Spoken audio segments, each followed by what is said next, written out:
Hello everyone. In last lecture, in lecture number 2, we discussed about the Faraday's experiment. Faradayने जो बाळांनो experiment केला होता त्याबद्दल आपण डिस्कस केलं. In that experiment, actually in Faraday's experiment there are 3 experiments. First experiment, magnet coil experiment. Second experiment, that is coil experiment, and in that coil experiment current is constant. And then third experiment, again coil experiment, but in that coil experiment the current will be vary using the rheostat. Okay, असे आपण 3 experiment बघितले बाळांनो, आणि त्या 3 एक्सपेरिमेंटचं जे conclusion आहे ते म्हणजेच काय बाळांनो, तर Faraday's law. Okay, so the conclusion of this Faraday's 3 experiment, that is nothing but what, the Faraday's 2 law about the electromagnetic induction. Okay, electromagnetic induction मध्ये बाळांनो जे फॅराडेचे 2 लॉज आहेत ते म्हणजेच काय आहे बाळांनो, तर Faraday's एक्सपेरिमेंटचं conclusion.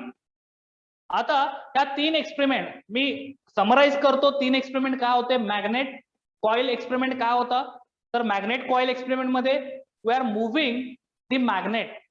Okay, at that time coil is fix, coil stationary ठेवली होती. मॅग्नेट मूव्ह केला, मॅग्नेट मूव्ह केल्यानंतर ज्यावेळी तो टुवर्ड्स कॉइल गेला, there is a induce EMF. Again whenever it is away from the coil, again there is a induce EMF, but it is in opposite direction. इंड्यूस ईएमएफ झाला बाळांनो, पण तो अपोजिट डायरेक्शन मध्ये इंड्यूस ईएमएफ झाला ज्यावेळी तो मॅग्नेट अवे फ्रॉम दी काय घेतला, कॉइल घेतला. त्यानंतर पुन्हा त्याच एक्सपेरिमेंट मध्ये कॉइल त्यानं व्हॅरी करून बघितली. मॅग्नेट स्टेशनरी ठेवलं, कॉइल व्हॅरी केली, coil away from the magnet घेतली, EMF is induce, that means current will be generated. EMF induce झाला म्हणजेच काय जनरेट झालं बाळांनो, करंट जनरेट झाला, हे लक्षात ठेवा. ओके, आणि पुन्हा ती कॉइल टुवर्ड्स दी मॅग्नेट घेतली, again induce EMF, but it is in opposite direction. Okay, पुन्हा तो अपोजिट डायरेक्शन मध्ये जनरेट झाला. When magnet is at stationary position, म्हणजे मॅग्नेट ज्यावेळी फिक्स पोझिशन मध्ये होता त्यावेळी galvanometer does not show any deflection, हे लक्षात घ्या. त्यावेळी गॅल्व्हॅनोमीटरने कुठलंच डिफ्लेक्शन शो केलं नाही ज्यावेळी मॅग्नेट फिक्स पोझिशनला होता आणि कॉइल पण एका फिक्स पोझिशनला होता. ओके, सो ज्यावेळी त्याच्यामध्ये रिलेटिव्ह मोशन होती, कोणामध्ये, मॅग्नेटिक बार मध्ये किंवा त्या बार मॅग्नेट मध्ये ज्यावेळी रिलेटिव्ह मोशन होती, त्याच वेळी त्या कॉइल मध्ये काय झालं, जनरेशन ऑफ ईएमएफ झालं, हे लक्षात घ्या. और we can say induce EMF और there is a induce current. Okay, EMF म्हणजेच मी काय सांगितलं होतं, electromotive force. What is mean by EMF, electromotive force generated in that coil circuit. Circuit होतं सिंपल कॉइल, लास्ट लेक्चरला आपण ड्रॉ केलं होतं कॉइल, आणि त्याच्या अक्रॉस काय होतं, गॅल्व्हॅनोमीटर. Okay, so because of the relative motion of this magnet, bar magnet, what happened there, the generation of current we can say, or we can say generation or induce of the EMF in that coil. Second experiment होता coil experiment. In that experiment त्या बार मॅग्नेटच्या ऐवजी काय use केली, coil use केली. Okay, फॅराडेने काय केलं, except the bar magnet त्यानं दुसरी कॉइल यूज केली. So coil 1 is there, coil 2 is there. Coil 1 is connected with what, the battery, constant battery supply. म्हणजे 5 व्होल्ट जर दिला असेल तर ते 5 व्होल्ट कॉन्स्टंट होतं. सो ती कॉइल 1 ला बॅटरी कनेक्ट केली, आणि coil 2 is connected with what, galvanometer. So same त्यानं रिपिटेशन्स केले एक्सपेरिमेंट मध्ये. पहिल्यांदा कॉइल 1 मूव्ह केली कॉइल 2 कडे. So this coil 1 move towards the coil 2, then what happen, EMF will be induce in this coil 2. Remember that, EMF induce झाला coil 2 मध्ये. Similarly ज्यावेळी त्यानं ती कॉइल अवे घेतली, पुन्हा ईएमएफ इंड्यूस झाला, पुन्हा त्याच्यामध्ये इलेक्ट्रिक करंट इंड्यूस झाला, गॅल्व्हॅनोमीटर डिफ्लेक्शन करायला स्टार्ट केलं, बट इन अपोजिट डायरेक्शन. दोन्ही कॉइल स्टेशनरी होत्या, त्यावेळी again galvanometer shows 0 deflection. Okay, so that is the second experiment. त्यामध्ये पुन्हा तुम्ही कॉइल 2 मूव्ह करू शकता. ओके, कॉइल 2 पण त्यानं मूव्ह करून बघितली, सेम त्याला ऑब्झर्वेशन्स मिळाले. कॉइल 1 मूव्ह करा किंवा इधर कॉइल 2 मूव्ह करा, ऑब्झर्वेशन्स त्याला काय मिळाले, सेम मिळाले. पण ज्यावेळी ते अवे आणि टुवर्ड्स होते त्यावेळी करंट डायरेक्शन्स काय होत्या, डिफरंट होत्या. गॅल्व्हॅनोमीटर मध्ये जे डिफ्लेक्शन होतं बाळांनो, एका साईडला राईट होतं तर दुसऱ्या साईडला काय होतं, लेफ्ट होतं. ओके, म्हणजे first time it is deflected towards right for example, second time it is deflected towards left in galvanometer. याचाच अर्थ काय की तिथं करंट जे आहेत, करंटच्या डायरेक्शन ज्या होत्या त्या काय होत्या, डिफरंट होत्या. So that is the second experiment. Third experiment मध्ये त्यानं काय केलं, कॉईल, दोन कॉईल होत्या, पण हा जो फिक्स करंट होता थ्रू दिस बॅटरी, त्याच्या पुढे त्यानं रिओस्टॅट कनेक्ट केला. रिओस्टॅट म्हणजेच काय, variable resistance. And using this rheostat, okay, he change the current flowing through that coil 1. त्या कॉईल 1 मधला जो करंट फ्लो होणार होता तो त्यानं चेंज केला बिकॉज ऑफ दिस रिओस्टॅट. आणि त्याला असं आढळून आलं, त्याला असे ऑब्झर्वेशन मिळाले ज्यावेळी या कॉईल, आणि महत्वाची गोष्ट, दोन्ही कॉईल फिक्स पोझिशनला होत्या, ह्याच्यामध्ये मोशन नव्हती. थर्ड एक्सपेरिमेंट मध्ये त्यानं काय केलं, two coils at fix position, there is a no motion between this two coils. Okay, जसं फर्स्ट आणि सेकंड एक्सपेरिमेंट मध्ये त्यानं मोशन केली होती, थर्ड एक्सपेरिमेंट मध्ये त्यानं दोन्ही कॉइल्स काय ठेवल्या, फिक्स ठेवल्या. फक्त त्यानं इथं रिओस्टॅट कनेक्ट केला कॉईल 1 ला, आणि त्या रिओस्टॅट थ्रू त्यानं करंट काय केला बाळांनो, चेंज केला. So whenever the current will be change through this rheostat, obviously in coil 2 the induced current is also start to changing. हे लक्षात घ्या, तिथला जो ईएमएफ होता तो पण काय व्हायला लागला बाळांनो, चेंज व्हायला लागला. So this is all about the experiments of Faraday. आणखी एक त्यानं कीचा एक्सपेरिमेंट केला, की ओपन आणि क्लोज ज्यावेळी केली त्यावेळी सुद्धा गॅल्व्हॅनोमीटर, सेकंड कॉइलच्या गॅल्व्हॅनोमीटर मध्ये काय होतं, डिफ्लेक्शन त्याला दिसलं, आणि हे डिफ्लेक्शन काय होतं, अपोजिट साइड मध्ये होतं. हा, सेकंडचं पण कॉईल एक्सपेरिमेंटच आहे आणि थर्डचं पण कॉईल एक्सपेरिमेंट आहे, पण फक्त फरक काय आहे, induce current is fix. Second experiment मध्ये इंड्यूस करंट जो होता तो फिक्स होता, आणि थर्ड एक्सपेरिमेंट मध्ये induce current will change. Okay, statement मध्ये फक्त एवढा फरक पडतो की induce current will change in third experiment, and in second experiment induce current is fix. Okay, second experiment मध्ये तो फिक्स होता आणि थर्ड एक्सपेरिमेंट मध्ये तो चेंज केला युझिंग द रिओस्टॅट. तेच मी सांगतोय. Okay, using the rheostat this current will be change, and as per this current changes the coil two induce current is also changes. हे लक्षात घ्या, इथला करंट चेंज झाला की इथला पण करंट काय होत होता, चेंज होत होता. सो हे 3 ऑब्झर्वेशन होते. त्या 3 एक्सपेरिमेंट मधून त्याने जे ऑब्झर्वेशन केले त्याच्यावरून त्याने लॉ लिहिले. सो फर्स्ट लॉ बघा काय लिहिला त्यानं.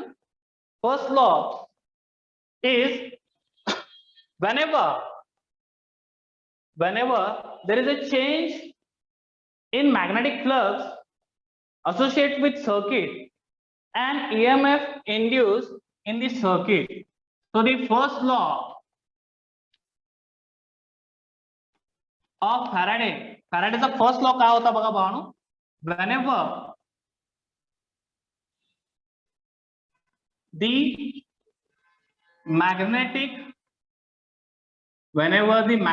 flux, म्हणजेच काय आपण घेतलं होतं लास्ट लेक्चरला, phi b. whenever the magnetic flux म्हणजे आपण ऑलरेडी डिस्कस केलं इंट्रोडक्शन पार्ट मध्ये. Okay, so whenever the magnetic flux कोणामुळे क्रिएट होणार आहे, ऑब्विसली दॅट बार मॅग्नेट मुळे तो क्रिएट होणार आहे. ओके, आणि कॉईल मुळे सुद्धा मॅग्नेटिक फील्ड क्रिएट होते. हे लक्षात घ्या, ज्यावेळी एका कॉईल मधून आपण करंट पास करतो बाळांनो, त्यावेळी या कॉईल मध्ये सुद्धा मॅग्नेटिक फील्ड क्रिएट होते. तेच त्यानं सेकंड एक्सपेरिमेंट मध्ये सांगितलं. सेकंड आणि थर्ड एक्सपेरिमेंट मध्ये त्यानं बार मॅग्नेट घेतलं होतं का, नाही.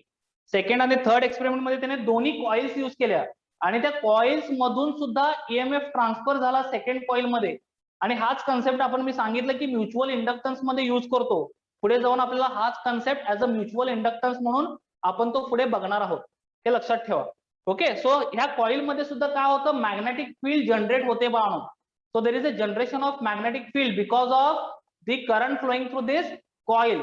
ओके, त्या कॉईल मधून जर तुम्ही करंट पास केला तर या कॉईलच्या अक्रॉस काय जनरेट होते, मॅग्नेटिक फील्ड जनरेट होते. म्हणजेच काय, there is a presence of magnetic flux. Okay, there is a presence of magnetic flux, and that's why in first law he write this statement. Look at here, whenever the magnetic flux changes, ज्यावेळी magnetic flux change होतो, okay, whenever the magnetic flux is changes associate with the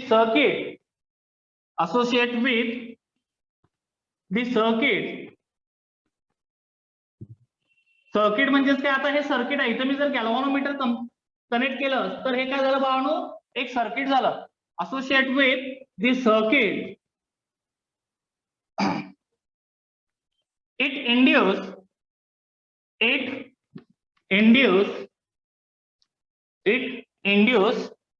EMF. It induce EMF in this circuit. त्यावेळी तो काय induce करतो? EMF म्हणजेच काय?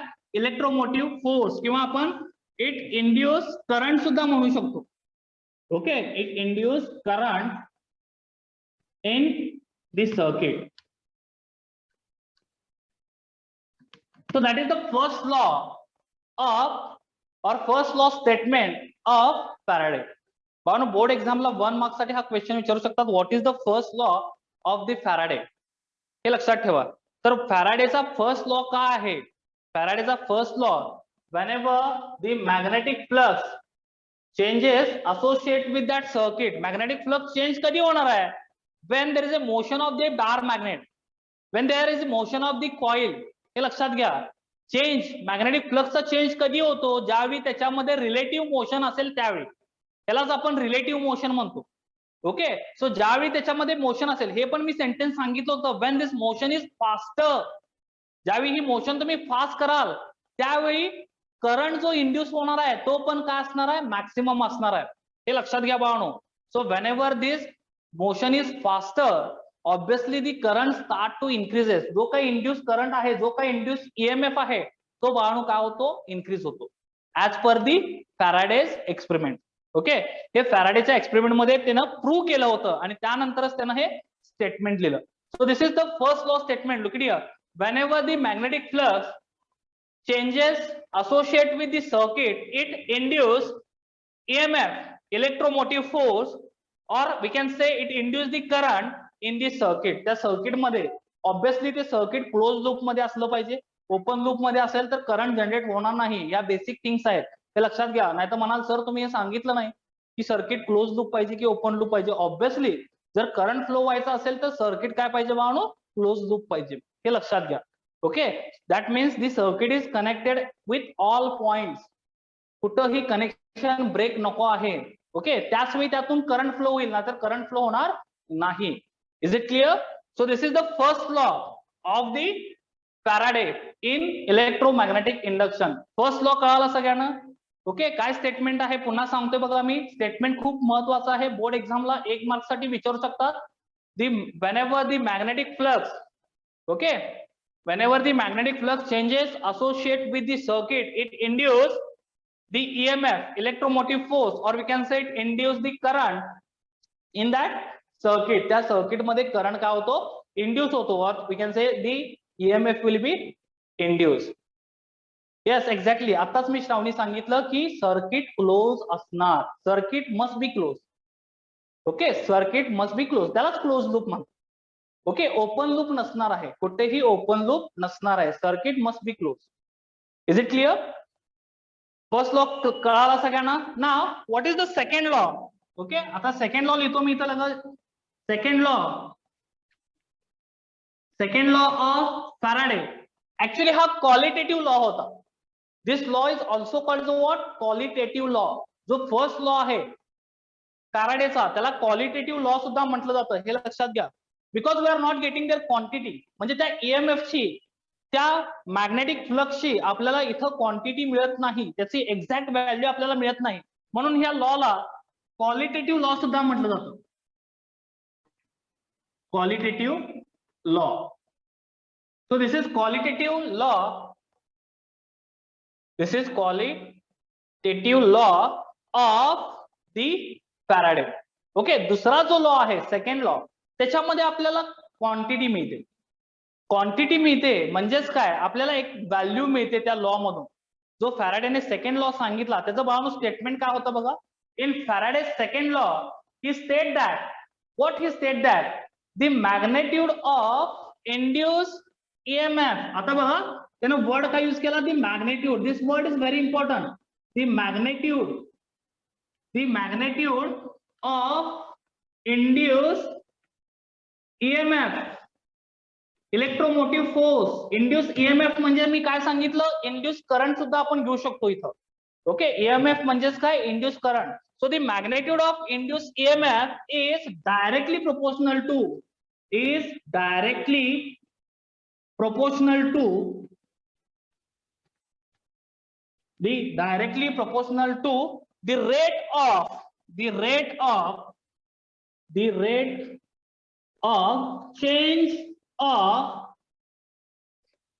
the rate of change of magnetic flux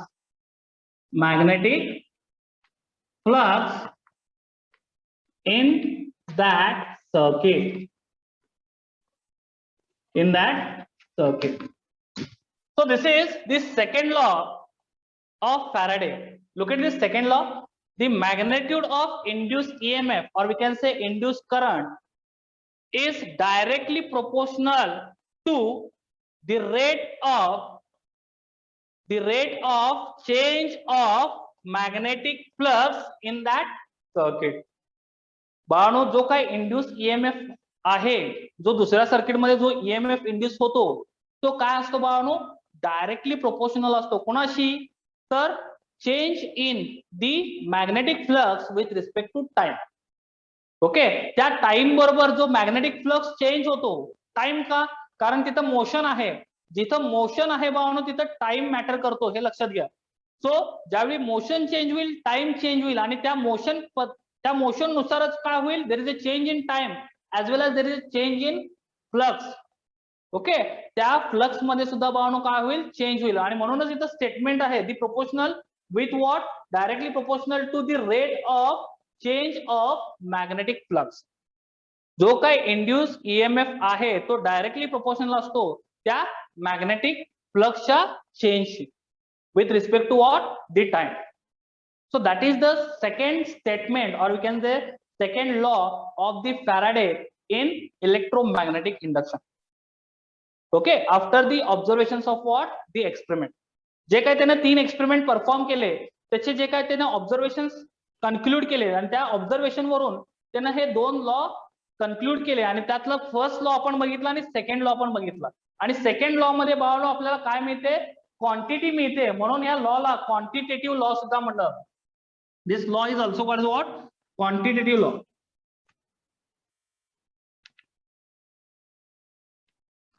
quantitative law, त्या लॉला quantitative law सुद्धा म्हटलं जातं. Is it clear to all of you? And that's why we can write here equation. Equation form मध्ये आपण कसं लिहिणार बघा? In equation form for EMF we can use e. Small e is directly proportional चा symbol, आणि त्याच्या पुढे आपण लिहिणार d phi b upon dt. So this is the second law equation. E for EMF, here E for EMF, small e for EMF, d by dt for change with respect to time, जो काही change होतोय flux मध्ये with respect to time, आणि phi b म्हणजेच काय? Magnetic flux. So in equation form आपण second law असा लिहितो, E is directly proportional to what? d phi by dt. Okay, d phi b by dt. Is it clear to all of you? First law, second law कळाला. इथं आपण magnitude घेतोय म्हणूनच त्याला quantitative law म्हणतात. बऱ्याच वेळी सीईटी लेवलला क्वेश्चन विचारतात, Faraday second law is qualitative और क्वांटिटेटिव्ह? तर क्वांटिटेटिव्ह लक्षात ठेवा. आणि Faraday's first law is quantitative और क्वालिटेटिव्ह? क्वालिटेटिव्ह. ओके, फॅराडेचा जो फर्स्ट लॉ आहे तो क्वालिटेटिव्ह आहे, आणि फॅराडेचा जो सेकंड लॉ आहे तो क्वांटिटेटिव्ह आहे, कारण याच्यामध्ये आपल्याला मॅग्नेट्यूड मिळते, एक्झॅक्ट व्हॅल्यू मिळते. Okay, is it clear to all of you? First law, second law. Take a screenshot fast.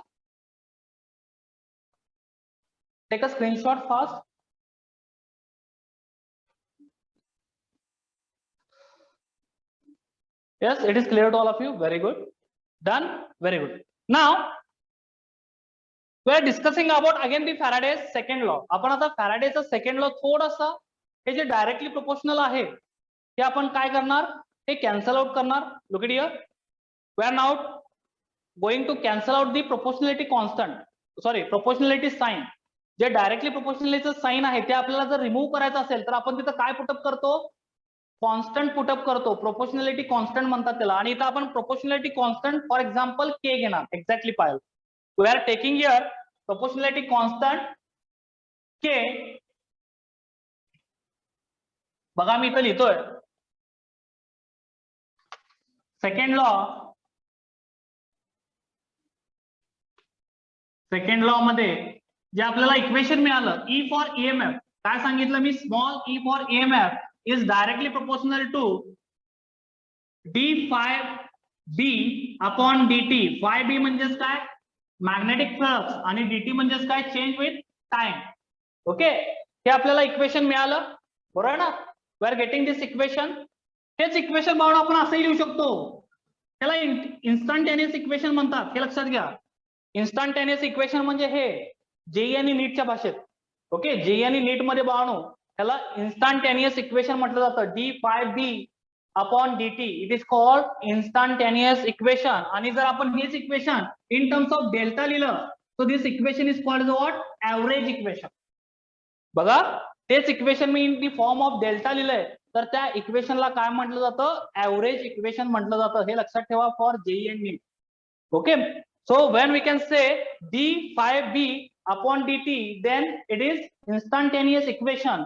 And when we can say delta phi b upon delta t, then it is called average equation. Okay, त्याला आपण काय म्हणतो, average equation म्हणतो. Okay, CET लेवलला हे equation देतील आणि म्हणतील यातलं इन्स्टंटेनियस इक्वेशन कुठलं आणि ऍव्हरेज इक्वेशन कुठलं, त्यावेळी तुम्हाला फाइंड आउट करता आलं पाहिजे. हे जे आहे डेल्टाच्या फॉर्म मधलं त्याला ऍव्हरेज इक्वेशन म्हटलं जातं, आणि जे डीच्या फॉर्म मधलं इक्वेशन आहे त्याला काय म्हटलं जातं, इन्स्टंटेनियस इक्वेशन म्हटलं जातं. ओके, दोन्ही इक्वेशन्स करेक्ट आहेत. Now we are going to remove the proportionality sign. आपण इथं प्रोपोर्शनॅलिटी साइन आता रिमूव्ह करणार आहोत बाळू. त्यासाठी आपण कॉन्स्टंट पुट करणार, and that constant is K. Look at here, that constant is K. So EMF is equals to induced EMF. E for induced EMF, विसरू नका, induce म्हणायचं, induce word खूप महत्वाचा आहे. Induced EMF is equals to K d∅b upon dt. So we are getting this equation. We are getting this equation. Is it clear to all of you? We are getting this equation, and here K is, what is K? Constant. Which constant? Proportionality constant. K is what? Proportionality constant. Is it clear? And when we can take the SI units, okay, when we can measure this all quantities in same units, what I said, look at here, when we can measure this all quantities in this equation, for example, flux, time, and the EMF in same unit, what I said, in same unit, at that time K is equals to 1. ज्यावेळी पाहणं आपण ह्या ज्या quantities आहेत, magnetic flux आहे, time आहे आणि EMF आहे, ज्यावेळी आपण ते सगळे एकाच युनिट मध्ये मेजर करणार, त्यावेळी जो K असतो पाहणं ते काय असतो, कॉन्स्टंट असतो. So I can write here word when E, then magnetic flux, E for EMF, phi b for magnetic flux, and T for time is in same units, or we can say it is measured in same units, then K is equals to 1. Then K is equals to what? 1. Here लक्षात घ्या बाळांनो, K is equals to what? 1, and that's why we can write here E is equals to, K is equals to now 1 d∅b upon dt. We are getting this equation. But this equation is only for single coil. हे पण लक्षात घ्या, हे जे equation लिहिले मी एका single coil साठी लिहिले. सिंगल कॉइलचा अर्थ काय, सिंगल टर्न म्हणू शकतो आपण. कॉइल म्हणण्यापेक्षा आपण काय म्हणूया, single turn. That is very effective. Turn म्हणल्याला जास्त इफेक्टिव्ह राहील. सिंगल टर्न साठी हे इक्वेशन आहे. जे काही इक्वेशन मी इथं लिहिलंय, that is for this single turn. Okay, this is for this single turn. नीट लक्ष द्या मी काय सांगतोय. हे जे इक्वेशन मी इथं लिहिलंय, दिस इज फॉर सिंगल टर्न. आणि जर मला नंबर ऑफ टर्न्स असतील कॉइलला, मी लास्ट लेक्चरला पण सांगितलं की टर्न्स म्हणजे काय असतं बाळांनो. तर फॉर एक्झाम्पल हा रॉड आहे आणि या रॉडला मी जर वायर वाउंड केली, कुठलीही वायर घ्या, कंडक्टर मधली कुठलीही वायर घ्या, कॉपर घ्या, अल्युमिनियम घ्या, जर मी ती टाइटली वाउंड केली आणि पहिल्यांदा एक टर्न घेतला, म्हणजे फर्स्ट रिव्हॉल्युशन कंप्लीट केलं, so this is 1 turn, single turn. Second revolution complete केलं, 2 टर्न्स. थर्ड रिव्हॉल्युशन कंप्लीट केलं 3 टर्न्स, फोर्थ रिव्हॉल्युशन कंप्लीट केलं 4 टर्न्स. सो हे जे नंबर ऑफ टर्न्स आहेत बाळांनो, याच्यावर सुद्धा तो ईएमएफ डिपेंड असतो. हे मी लास्ट लेक्चरला पण तुम्हाला सांगितलं. ओके, सो म्हणूनच मी इथं सांगितलं की हे जे इक्वेशन आहे this is for only single turn coil. म्हणजे त्या कॉइल मध्ये फक्त एकच टर्न असेल, look here like this. Okay, फक्त एकच टर्न असेल, सर्क्युलर पार्ट, एकच सर्कल असेल. Single turn coil, single turn coil. Multiple turn coil कशा असेल, look it here like this. So this is multiple turn coil. This is multiple turn coil. लक्षात येते का मी काय सांगतोय? मल्टिपल टर्न्स घेतले तर ती मल्टिपल टर्न कॉइल झाली. Is it clear to all of you what I am saying? Single turn means what and multiple turn means what? Is it clear? What is meant by single turn and what is meant by multiple turn? And whatever equation we have wrote here, this is for the single turn. Is it clear? Yes, very good. Is it clear? Now for multiple turns, how we can write the equation? Look at here. Multiple turns साठी आपण जे equation लिहितो बाळांनो, ते मी या साइडला लिहितो बघा. सेम इक्वेशन आहे, इज इक्वल टू, फक्त आपण तिथं एन पुटअप करतो, N D phi B upon dt. So this n indicates the number of turns. N indicates what? The number of turns of coil. अजून हे इक्वेशन पूर्ण नाही झालं बाळांनो. अजून आपल्याला तिथं निगेटिव्ह साइन पुटअप करायचं आहे. तुमच्या बुक मध्ये डायरेक्टली इथं निगेटिव्ह साइन दिलेला आहे, but that is wrong. After Len's law, we can put their negative sign in front of this equation. Okay, and that's why we know that now what is the Len's law. Okay, ज्यावेळी आपल्याला lens law कळेल त्याच वेळी आपण Faraday's आणि lens law एकत्र करतो. म्हणजे हा फॅराडेजचा लॉ आणि लेन्स लॉचं निगेटिव्ह साइन, त्यानं निगेटिव्ह साइन का दिलं हे पण मी तुम्हाला एक्सप्लेन करणार आहे. पण लक्षात घ्या, या इक्वेशन मध्ये मी अजून निगेटिव्ह साइन पुटअप नाही केलेला आहे, कारण मी I am talking about only Faraday here. Okay, ज्यावेळी मी लेन्स लॉ तुम्हाला सांगणार त्यावेळी हेच इक्वेशन मी मॉडिफाय करणार आणि याच्या पुढे मी निगेटिव्ह साइन देणार. Okay, and this negative sign indicates the opposite direction of that induced EMF and that magnetic flux. Okay, magnetic flux आणि इंड्यूस्ड ईएमएफ हे काय असतात? एक्झॅक्टली अपोजिट डायरेक्शन मध्ये असतात किंवा ते एकमेकांशी अपोज करत असतात. एका सर्किट मधला ईएमएफ आणि दुसऱ्या सर्किट मधली मॅग्नेटिक फ्लक्स जो आहे किंवा मॅग्नेटिक फील्ड जे आहे हे दोघं एकमेकाला अपोज करत असतात bound. And that's why there is a negative sign as per Lenz law. Okay, so त्यासाठी पहिल्यांदा आपण लेन्स लॉ डिस्कस करूया and then I will put up here the negative sign. All of you understood this equation? Is equals to N D phi B upon dt. Is it clear? D phi B upon dt and for the number of turns in a coil. Okay, so इथं multiple turns आपण घेणार आहोत.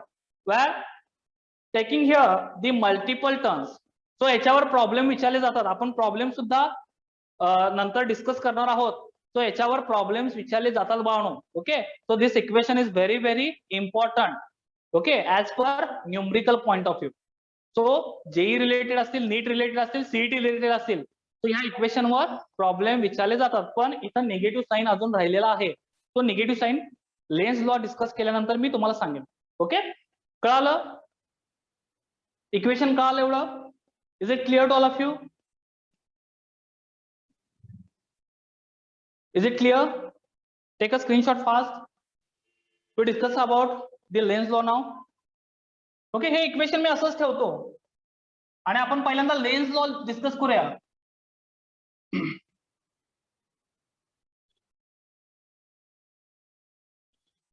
So look at here. I'm going to write this equation here. As per Faraday, we are getting this equation for EMF is equals to n d phi b upon dt. आपल्याला हे equation मिळालं, लक्षात ठेवा. As per Faraday. Okay. Now the Len's law. आता लेन्सने काय सांगितलं बघा. Okay, तुम्हाला राईट हँड थंब रूल माहिती आहे का? राईट हँड रूल माहिती आहे? राइट हैंड रूल क्या है as per Ampere? What is the right hand rule? Yes, माहिती आहे सगळ्यांना. राइट हँडचे जे कर्ल्ड फिंगर्स असतात, राइट हँडचे जे कर्ल्ड फिंगर्स असतात that indicates the direction of current. And right हँडचा थंब काय इंडिकेट करतो? The magnetic field. Okay, right हँडचा थंब काय इंडिकेट करतो? Magnetic field. आणि जे कर्ल फिंगर्स आहे that indicates what? The direction of what? Current. Is it clear? Okay, हे आपल्याला लागणार आहे आता. आणि this is very very important as JEE and NEET point of view बाळांनो. Okay, JEE NEET point of view हे खूप महत्वाचं आहे. मी तुम्हाला सांगतोय की एम्पियर जो राईट हँड रूल आहे त्याच्यामध्ये this thumb indicates the direction of magnetic field and the curled fingers indicates the direction of the current. हे लक्षात घ्या, करंट आणि मॅग्नेटिक फील्ड एक्झॅक्टली बेटा. Very good, very good. बरोबर आहे स्टेटमेंट. आता बघा लेन्स लॉचं स्टेटमेंट काय आहे? As per Lenz law the direction of induced current is such as to oppose the change that produce it. इथं लिहितो बघा, the direction of induced current, the direction of induced current is such that oppose to the change produce it, that such that oppose to change produce it. This statement to understand is very difficult. Look at here. What is the statement of the lens? The direction of induced current is such that opposed to change in produce it. म्हणजे ज्यामध्ये तो current produce होतो, ज्यामध्ये तो current produce होतो त्याच जिथं तो करंट प्रोड्यूस झालाय तिथूनच तो काय करतो? त्याला अपोज करायला स्टार्ट करतो. ओके, असं त्यानं स्टेटमेंट लिहिलं. पण त्याच्या स्टेटमेंटचं जे एक्सप्लेनेशन आहे ते मी तुम्हाला इथं सांगतो बघा. What is the explanation of this statement? So we can consider here single turn coil. इथं आपण एक सिंगल टर्न कॉइल कन्सिडर करूया. नीट लक्ष द्या, मी याचं एक्सप्लेनेशन देतोय स्टेटमेंटचं. What Lenz said, so there is a single turn coil. ही कॉइल आहे बा, दिस इज कॉइल. ओके, पण ह्याला एकच टर्न आहे म्हणून आपण याला सिंगल टर्न कॉइल म्हणू. आता ही जी कॉइल आहे त्याच्या अक्रॉस बार मॅग्नेट घेऊया आपण. So there is a bar magnet. Okay, north and south pole आहे इथं. नीट लक्ष द्या. आता मला सांगा, याच्या ज्या मॅग्नेटिक फील्ड लाईन्स आहेत त्या कशा असतात बार मॅग्नेटच्या, ज्या आपण मॅग्नेटिझम मध्ये बघितले? साऊथ पोल कडे इनकमिंग डायरेक्शन असते की आउटगोईंग असते? To south pole magnetic field लाईनची डायरेक्शन कशी असते? Towards the south pole and towards the north pole. North पोलला आणि साऊथ पोलला ती डायरेक्शन्स कशी असतात मॅग्नेटिक फील्ड लाईनच्या? नॉर्थ पोल पासून ती आउटगोईंग असते की इनकमिंग असते? आणि साऊथ पोल पासून ती आउटगोईंग असते की ती इनकमिंग असते? आठवते का? मॅग्नेटिझम मध्ये आपण बघितलं होतं बाळांनो 11th मध्ये. आठवते का बघा? Can you hear me? आवाज येतोय माझा सगळ्यांना? बाळांनो आवाज येतोय?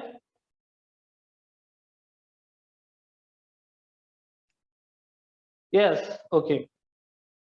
मग सांगा मला, साऊथ मॅग्नेटिक फील्ड लाईनच्या डायरेक्शन कशा असतात? साऊथ पोल कडे काय असतात? इनकमिंग और आउटगोईंग? इनकमिंग और आउटगोईंग? साऊथ पोल कडे कशा असतात डायरेक्शन? साऊथ पोल कडे इनवर्ड. व्हेरी गुड, कोणीतरी सांगितलं आन्सर. साऊथ पोल कडे inward. Very good, very nice. South pole कडे इनवर्ड आणि नॉर्थ पोल कडून काय असतात? त्या आउटवर्ड असतात. बघा, मी नॉर्थ पोल कडून काय काढले? आउटवर्ड काढले. बाळांनो ही कॉइल आहे. ओके, आणि हे बार मॅग्नेट आहे. तर मी लिहितो this is bar magnet. Okay, आता जी मोशन आपण केली या बार मॅग्नेटची, okay, the motion of the bar magnet, the motion of the bar magnet is towards coil. Towards coil. आपण बार मॅग्नेटची जी मोशन केली बाळांनो टुवर्ड्स कॉइल आहे. कॉइल कडे मूव्ह केले बार मॅग्नेट. आणि ज्यावेळी बार मॅग्नेट कॉइल कडे मूव्ह होतो as per Lenz law it opposes to that magnetic flux. Lens law न काय सांगितलं बाळांनो बघा, लेन्सने काय सांगितलं लेन्स लॉ मध्ये की ज्यावेळी आपण हा बार मॅग्नेट जो आहे तो या कॉइल कडे मूव्ह करतो, ऑब्विसली दिस कॉइल कन्सिस्ट दी इंड्यूस करंट. या कॉइल मध्ये करंट जनरेट होतो, पण त्या करंटची जी डायरेक्शन आहे ती कशी असते हे लेन्सने सांगितलं. What is the direction of the current. Look it here. तर ज्यावेळी आपण हा नॉर्थ पोल त्या कॉइलकडे मूव्ह करतो बाळांनो, त्याच्यात जो करंट इंड्यूस होतो, जो ईएमएफ इंड्यूस होतो, तो ईएमएफ या बार मॅग्नेटच्या ज्या मॅग्नेटिक फील्ड लाईन्स आहेत त्याला अपोज करतो. नीट लक्षात आहे मी काय सांगतोय. याच्यामध्ये जो ईएमएफ इंड्यूस होतो बाळांनो, this EMF start to opposing this magnetic flux of this bar magnet. ज्या काही मॅग्नेटिक फील्ड लाईन्स आहेत या बार मॅग्नेटच्या, आणि या मॅग्नेटिक फील्ड लाईन्स मुळेच ह्याच्यामध्ये ईएमएफ इंड्यूस झाला. पण तो ईएमएफ इंड्यूस झाल्यानंतर तोच ईएमएफ या फील्ड लाईन्सला काय करतो, अपोज करतो. And because of that this coil front portion consist the north pole. बघा, कॉइलचा जो फ्रंट पार्ट आहे तो नॉर्थ पोल कन्सिस्ट करतो आणि कॉइलचा जो बॅक पार्ट आहे तो साऊथ पोल कन्सिस्ट करतो. whenever the bar magnet motion towards this coil. आणि बघा इथे नॉर्थ पोल कन्सिस्ट झाल्यामुळे बाळांनो, नॉर्थ पोल कन्सिस्ट झाल्यामुळे north pole and this is bar magnet north pole there is a repulsive force. So there is a creation of what? The repulsive force when the coil and bar magnet these are closer to each other. लक्षात येते काय मी काय सांगतोय. ज्यावेळी bar magnet आणि coil दोघं एकमेकाच्या closure येतात बाळांनो, तर तिथं काय होतो, रिपल्सिव्ह फोर्स क्रिएट होतो आणि त्या रिपल्सिव्ह फोर्स मुळेच ते एकमेकाला अपोज करायला स्टार्ट करतात. म्हणजेच इथं ज्या मॅग्नेटिक फील्ड लाईन्स क्रिएट होतात, these are exactly opposite. Look at here. These are exactly opposite to this bar magnetic field lines. लक्षात येते का मी काय सांगतोय. जो काही फ्लक्स क्रिएट होते बाळांनो, ज्या काही मॅग्नेटिक फील्ड लाईन्स क्रिएट होत आहेत या कॉइल मध्ये, त्या एक्झॅक्टली अपोजिट असतात ह्या बार मॅग्नेटची. ओके, आणि त्यामुळे तिथं काय होतं, अपोजिशन होतं. आणि दॅट्स वाय दी करंट, जो करंट बाळांनो याच्यामधून फ्लो होतो, जी करंटची डायरेक्शन आहे, look it here, this current direction is anti clockwise. ज्यावेळी याची मुवमेंट काय असते बाळांनो, टुवर्ड्स दी कॉइल असते, त्यावेळी या कॉइल मधला जो करंट आहे तो अँटी क्लॉकवाईज असतो. It is in anti clockwise direction. नीट लक्षात घ्या. whenever the bar magnet is closer to the coil EMF start to opposing the magnetic field lines of bar magnet. म्हणजे कॉइल मध्ये जी मॅग्नेटिक फील्ड लाईन्स तयार होते, त्या magnetic field lines आणि बार मॅग्नेटच्या magnetic field lines एकमेकाला काय करतात, अपोज करतात ऍज पर दी लेन्स. आणि त्यानं बाळांनो याच्यावर एक्सपेरिमेंट केले होते आणि त्यानं प्रूव्ह पण केलं की हे असं होतं. And that's why in this coil we are getting the current direction is anti clockwise.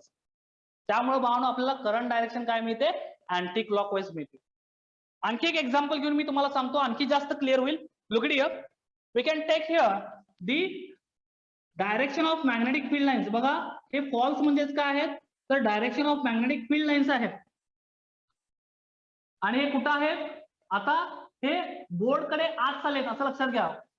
False केले म्हणजे they are moving towards that board. या मॅग्नेटिक फील्ड लाईन ज्या आहेत, हे क्रॉस म्हणजेच काय आहेत, तर magnetic field lines they are incident on that board. त्या बोर्डवर इन्सिडेंट होत आहेत लाईक दिस चॉक. आता मी चॉक हा जो आहे बोर्डवर इन्सिडेंट करतोय. ओके, म्हणजे ह्या बोर्डच्या आत चाललेत. इथं मी जे क्रॉस ड्रॉ केले that indicates what the magnetic field lines going towards that board. Okay, आणि जर मी त्याच्या प्रेझेन्स मध्ये एक कॉइल घेतली, बघा मी इथं कॉइल ड्रॉ करतोय सर्क्युलर पार्ट मध्ये, तर या कॉइलची करंट डायरेक्शन काय असेल, असे क्वेश्चन जे आणि नीटला विचारतो. What is the current direction of this coil, it is anti clockwise or clockwise. बघा मॅग्नेटिक फील्ड लाईन्सची डायरेक्शन काय आहे, त्या बोर्डच्या इनवर्ड टू दिस बोर्ड. म्हणजे करंट डायरेक्शन काय पाहिजे, as per the right hand thumb rule current direction काय पाहिजे, very good Snehal, very good. As per the right hand thumb rule current direction काय पाहिजे, क्लॉकवाईज पाहिजे. पण as per the lens law, लेन्सने काय सांगितलं, ज्यावेळी ही कॉइल असेल, ज्यावेळी बाळांनो कॉइल असेल आणि तिथून जर मॅग्नेटिक फील्ड लाईन अफेक्ट करत असतील, त्यावेळी ती करंटची डायरेक्शन आहे ती आहे काय, एक्झॅक्टली काय असते, अपोजिट असते. म्हणजे जर मॅग्नेटिक फील्ड लाईन इनवर्ड असतील, very good Payal, very nice. Magnetic field line जर इनवर्ड असतील आणि कॉइलची डायरेक्शन त्यावेळी कशी पाहिजे, ऍक्च्युअली क्लॉकवाईज पाहिजे. पण तसं होतं का ऍज पर लेन्स लॉ, नाही. In coil we are getting anti clockwise direction. We are getting anti clockwise direction draw करतोय बघा. This directions are anti clockwise. समजते का मी काय सांगतोय? Directions are anti clockwise, exactly opposite. दोघं एकमेकाला अपोज करतात ऍज पर लेन्स. ओके, ते दोघं काय करतात? एकमेकाला अपोज करतात, कारण कॉईल सुद्धा मॅग्नेटिक फील्ड लाईन जनरेट करते, जसं मी या एक्झाम्पल मध्ये सांगितलं. ओके, आणि या मॅग्नेटिक फील्ड लाईनच्या डायरेक्शन ज्या असतात त्या काय असतात? एक्झॅक्टली अपोजिट असतात. आता दुसरं एक्झाम्पल मी देतो, मला आन्सर सांगा. जर आउटवर्ड डायरेक्शन मध्ये मॅग्नेटिक फील्ड लाईन्स असतील बघा, जे सर्कल आणि मी डॉट ड्रॉ केले, so this indicates what? The magnetic outward direction. आणि मी इथं एखादा स्क्वेअर बॉक्स घ्या किंवा रेक्टँगल घ्या, काही घ्या, दिस इंडिकेट्स दी कॉईल. तर आता या कॉईलवर जी करंटची डायरेक्शन असणार आहे ते काय असणार आहे? What is the direction of current in this coil? Now magnetic field lines is out going from this board. Board पासून त्या फील्ड लाईन्स बाहेर येत आहेत. आता voice is breaking, video is lagging. Okay, आता आवाज येतोय बेटा? Clear? Sound is clear? Sound is clear to all of you?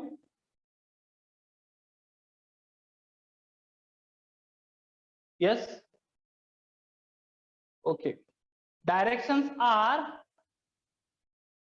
away from the board. Direction आता बोर्ड मधून बाहेर येत आहेत. व्हिडिओ क्लिअर आहे? Video is clear? Video is clear to all of you?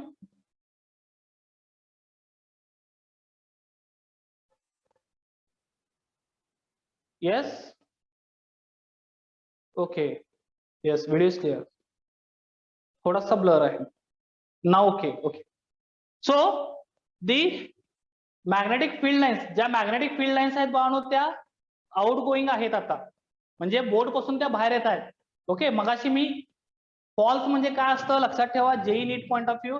False म्हणजे टुवर्ड्स, म्हणजे आतमध्ये. Okay, यांच्या डायरेक्शन काय असतात? इनवर्ड असतात, म्हणजे आतमध्ये असतात मॅग्नेटिक फील्डच्या डायरेक्शन. क्रॉस म्हणजे. ओके, आणि हा सर्कल आणि डॉट म्हणजे काय असतं? They are outward. डायरेक्शन काय असते? आता आउटवर्ड आहे. मॅग्नेटिक फील्ड लाईनची जी डायरेक्शन आहे ती आउटवर्ड आहे. आणि याच्यामध्ये मी रेक्टँगल कॉईल घेतली, तर याच्यावरची डायरेक्शन काय असेल? क्लॉकवाईज असेल की अँटी क्लॉकवाईज असेल? Very good Snehal, this direction is clockwise, because as per Lenz law, जो मॅग्नेटिक फील्ड, जे मॅग्नेटिक फ्लक्स किंवा जो ईएमएफ इंड्यूस होतो, तो त्याला काय करतो? अपोज करतो. ओके, दोन्ही ईएमएफ एकमेकाला काय करतात? अपोज करतात. म्हणजे याच्यामध्ये जी डायरेक्शन क्रिएट होईल, this is exactly clockwise direction. Okay, जी करंटची डायरेक्शन असणार आहे ती काय असणार आहे? क्लॉकवाईज करंट डायरेक्शन असणार आहे. इंड्यूस करंटची जी डायरेक्शन असणार आहे काय असणार आहे? क्लॉकवाईज असणार. This is clear to all of you? समजले हे सगळ्यांना? It is clear?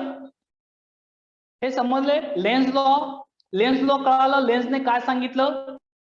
What is the statement of Lenz? The direction of induced current is such that opposed to change produce it. Direction of induced current काय असतो? Exactly opposite असतो, ज्याच्यामुळे तो produce झाला. लक्षात आलं का?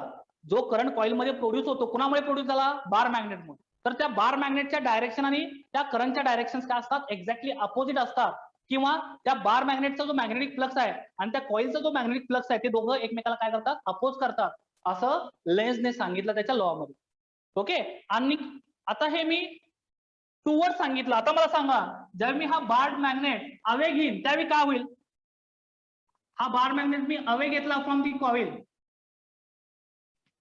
Away from now coil, then what happen?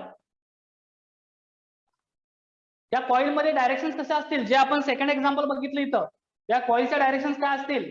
Opposite to current flow. Exactly, म्हणजे इथं क्लॉकवाईज डायरेक्शन असेल की अँटी क्लॉकवाईज असेल? There is a clockwise or anti-clockwise? Clockwise, very good. बघा इथं डायरेक्शन काय असणार आहे? क्लॉकवाईज असणार आहे. आणि या ज्या मॅग्नेटिक फील्ड लाईन्स आहेत बाळांनो, ह्याच्या ज्या डायरेक्शन्स आहेत त्या पण काय असणार आहेत? तर अपोजिट असणार आहेत. म्हणजे ज्यावेळी हा नॉर्थ पोल याच्यापासून लांब जाईल, त्यावेळी इथं तो काय क्रिएट करतो? साऊथ पोल क्रिएट करतो. नीट लक्ष द्या मी काय सांगतोय. ज्यावेळी हा नॉर्थ पोल याच्यापासून अवे होतो, then this coil create here this south pole, and at that time there is a attractive force. बघा, त्या कॉईल आणि मॅग्नेट मध्ये ज्यावेळी ते दोघं एकमेकापासून लांब होतात, त्यावेळी काय होतं बाळांनो, ज्यावेळी ते लांब व्हायला लागतात त्यावेळी त्या कॉइलच्या फ्रंट साइडला साऊथ पोल क्रिएट होतो आणि तो साऊथ पोल नॉर्थ पोलला काय करतो, अट्रॅक्ट करतो. म्हणजे तो म्हणतो की लांब जाऊ नको, पुन्हा जवळ आहे. आणि ज्यावेळी जवळ येतो त्यावेळी तो काय म्हणतो, लांब जा. लक्षात आलं का मी काय सांगतोय? So whenever this bar magnet toward the coil it start to oppose, that means there is a repulsive force, and whenever this bar magnet is away from the coil then it start to attracting this coil. लक्षात आलं? त्यावेळी ती coil किंवा तो बार magnet कुठलाही move करू शकता तुम्ही, असं नाही की बार मॅग्नेटच मूव्ह करा, you can move there coil also. Okay, coil सुद्धा मूव्ह केली तरी चालतं बेटा. ओके, किंवा बार मॅग्नेट जरी मूव्ह केला तरी चालतो, फक्त आपल्याला अवे न्यायचं आहे आणि टूवर्ड्स घ्यायचं आहे, मोशन त्याची करायची आहे. ज्यावेळी टूवर्ड्स घेतो त्यावेळी या कॉइलवर नॉर्थ पोल क्रिएट होतो, नॉर्थ पोल एकमेकाला अपोज करतात. कॉइल मध्ये जी डायरेक्शन असते इंड्यूस करंटची अँटी क्लॉकवाईज असते. What is the direction of induced current? Anti clockwise. ज्यावेळी बार मॅग्नेट आपण अवे घेतो, when bar magnet is away from this coil it creates the front side of coil south pole and back side of coil north pole. So south pole and north pole of bar magnet there is a attraction. So again this is attracted towards this coil. Is it clear? And at that time the current induced direction is clockwise. लक्षात राहील? समजले सगळ्यांना? Lenz law कळालाय. And because of that Lenz law we can put in this equation the negative sign. आणि बाळांनो म्हणूनच आपण या इक्वेशन मध्ये निगेटिव्ह साइन पुट करतो, हे लक्षात घ्या. And this negative sign indicates the opposition of the direction of induced current. लक्षात आलं? निगेटिव्ह साइन काय इंडिकेट करतो या इक्वेशन मधला? the opposition of direction of induced current. आणि म्हणूनच या इक्वेशनला फॅराडे लेन्स लॉ असं म्हटलं. Faraday Lenz law equation. Okay, Faraday आणि लेन्स लॉचं कॉम्बिनेशन असलेलं हे इक्वेशन आहे. Negative sign is because of Lenz, हे विसरायचं नाही बाळांनो. Negative sign is because of Lenz. Is it clear? All of you understood? आता हे इक्वेशन तुम्हाला लक्षात ठेवायचं आहे. Is equals to minus and D phi B upon D T. Is it clear to all of you? समजले सगळ्यांना? Part take a screenshot fast. Take a screenshot.